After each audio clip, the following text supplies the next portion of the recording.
What it do, y'all? This your man, King Eric, the Media Assassin, coming at y'all with another video. Subscribe to the like button for me. And I want to talk about this here. This is pretty interesting. Now, It Was Written had his anniversary yesterday, which is one of Nas's best albums and one of the best albums to come out in 1996. And there's a lot of people that think it was so high tier, it was so highly respected. But what people don't realize today, I lived around that time period. A lot of people did not like the transition that Nas made to Nas Escobar. See, people wanted Nasty Nas. Nasty Nas is what we heard on Illmatic. You know, the Nas that brought the energy on songs like It Ain't Hard to Tell and New York State of Mind. He went a whole 380 when it came to switching his style up. He debuted the Nas Escobar character on the Cuba Links album. No, I don't think it was the Cuba Links album. I think it was the Mobb Deep Infamous album, where it was on the Eye for an Eye track. When he first named himself Nas Escobar, moving on your weak production, pump of corruption. That's when we started knowing it was Nas Escobar. Then he appeared later on the Cuba Links joint, which was based off mafioso music. So he continued that trend there. Then he carried it more so on It Was Written, the Nas Escobar character. And he made a lot of his best music then. I'm talking, It Was Written was a dope-ass album. It told a lot of stories. He was able to be more creative.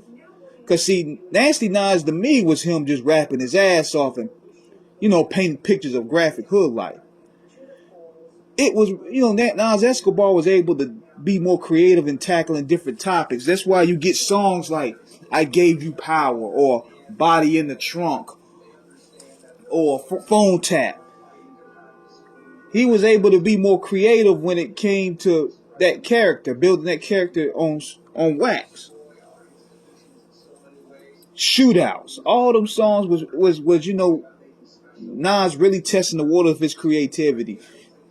Now, however, people were upset about it because of the production choice, which was Trackmasters. But it went well with what he was doing.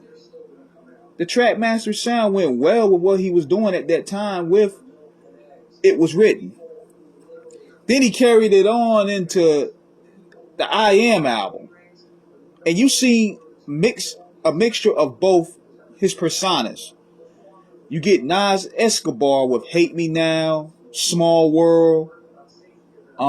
There's another song he had up there that it's more so the commercialized version of Nas in a way, where he has more so creative juices with it. Whereas you had with Nasty Nas, he was just more so spitting over Pete Rock and Premier.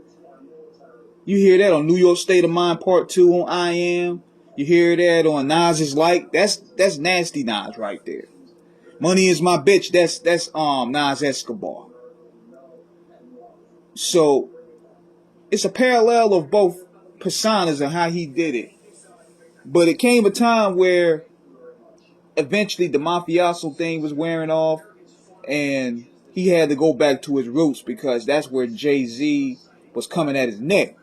And he went and dropped Stillmatic, which had him going back to being Nasty Nas. Like you hear it on Ether. You hear it on the Stillmatic intro. You hear it on You the Man. That's the old Nas. The old Nas from 94 that people love. Second Childhood. The only one you probably hear of Nas Escobar on Stillmatic is The Flyers with AZ. And them two they need to go ahead and just put an album together, man. They need to just go ahead and put that out. But you can tell he was kind of dead with that concept when he did The Death of Escobar. And that was a collection of songs that he had from 98, 99, I believe. But he announced it was The Death of Escobar. He was going back to being